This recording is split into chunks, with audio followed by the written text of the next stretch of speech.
پہلا شعر کون سی عمر میں پڑھا آپ نے یا لکھا؟ کوشش سمجھ لیں وہ کوئی 2008-7 میں. عمومی طور پر آپ کے جو لکھنے کا وقت ہے وہ کون سا معین کرتے ہیں؟ بیسیکلی جو شاعری ہے نا جی وہ تعین کرتی ہے کہ میں نے کب لکھا جانا ہے. تو ابھی تک آپ نے کون سے ایسی غزل ہے جس کو آپ پسند کرتے ہوں گے؟ یار یہ کیسی بزدلی کر لی، یار یہ کیسی بزدلی کر لی، جنگ پر جا کے خودکشی کر لی. واہ واہ. اچھا دانش بھائی، پچھلے دنوں میں آپ کی ایک پوڈ کاسٹ دیکھ رہا تھا جو کہ اوکاشا صاحبہ کے ساتھ ہوئی.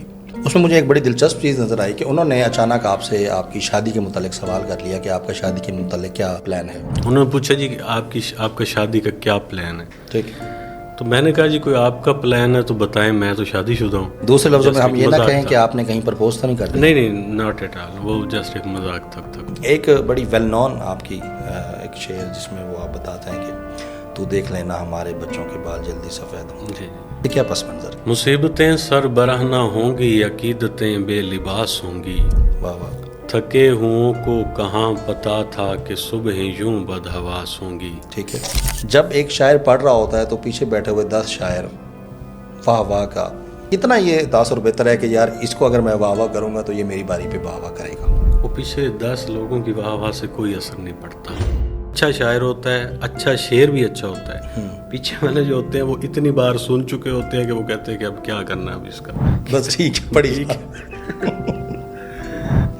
عمیر نجمی بھائی کا شعر یاد آ گیا. جی ارشاد. ایک دن اداسیوں کی دوا ڈھونڈ لیں گے لوگ، ٹھیک ہے. ہم لوگ ہوں گے یا نہیں تب تک نہیں پتا. کیا بات ہے. اگر میں آپ سے پوچھوں کہ آپ بڑے شاعر ہیں یا مقبول شاعر ہیں؟ سر میں تو دونوں سے مکر جاؤں گا. شاعری میں آپ کے نزدیک مقصدیت ضروری ہے یا اگلے بندے کا لطف اندوز ہونا ضروری ہے؟ سر مقصدیت کے ساتھ لطف اندوز ہونا ضروری ہے. اے آئی اور ڈیجیٹل دنیا نے کتاب خوئی کی روش کو کم کر دیا ہے، اس کا کتنا اثر پڑ رہا ہے شاعروں پر؟ کتاب بینی کی روش تو شاید اے آئی ڈیجیٹل سے کافی ٹائم پہلے جو ہے نا وہ کم ہو رہی تھی.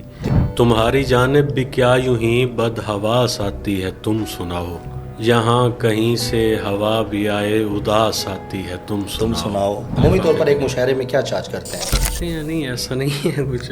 ظہیر محاروی صاحب کو کوئی مشورہ دے؟ ان کے لیے مشورہ ہی نہیں ہے، بلکہ ان سے میں مشورہ مانگنا چاہتا ہوں کہ بھائی اتنا چٹا رنگ کیسے کیا ہے. بالکل ٹھیک ہے. تہذیب حافظ صاحب مشورہ. اچھا اگر میں آپ کو ایک سوال میں پھنسانے کی کوشش کروں کہ علی زریون یا تہذیب حافظ صاحب یا افکار الوی صاحب، یہ تو اب جو ہے نا مروانے والی بات ہے. آج کا شاعر بھی غالب کی طرح مقروض ہے یا بڑے بڑے لفافے ملتے ہیں؟ اچھا یہ میں چاہوں گا کہ کوئی تازہ کلام جو آپ نے. پاکیزہ درگاہوں جیسی صاف اور سچی لگتی ہیں، اس کی آنکھیں ہر ایک شخص کو اپنی اپنی لگتی ہیں. وہ مجھ کو برباد بھی کر دے پھر بھی میرے ساتھ رہے. ٹھیک ہے. کچھ چیزیں نقصان بھی دیں تو پھر بھی اچھی لگتی ہیں. کیا بات ہے جی.